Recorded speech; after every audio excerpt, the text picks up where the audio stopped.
Ujian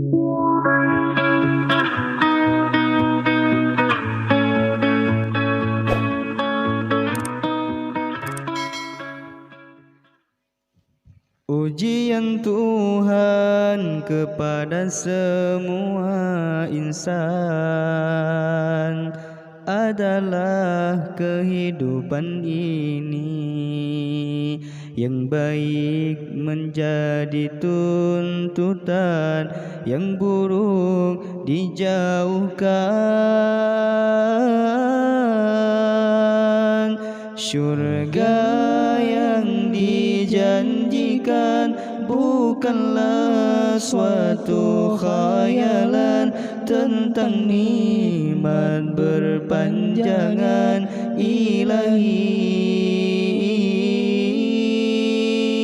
Neraka yang tercipta menghimpun azab derita, tangisan kesengsaraan insan.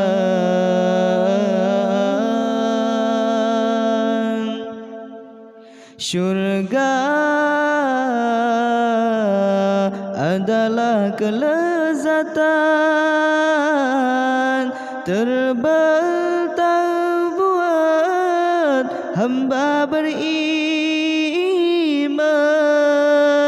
yang kasihkan Tuhannya, yang kasihkan Rasulnya, yang kasih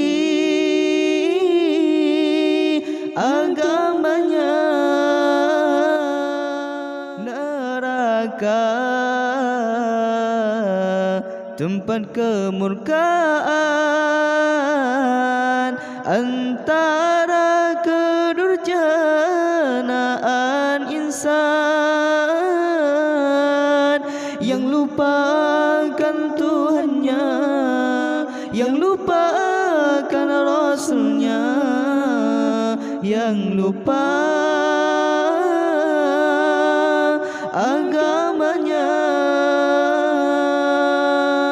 Siapakah yang lebih mulia dari mereka yang tidak lupa janji Allah adalah kepastian, dan nikmat syurga adalah indah. Siapakah yang lebih mulia dari mereka yang tidak lupa janji Allah adalah kepastian, dan nikmat syurga adalah indah.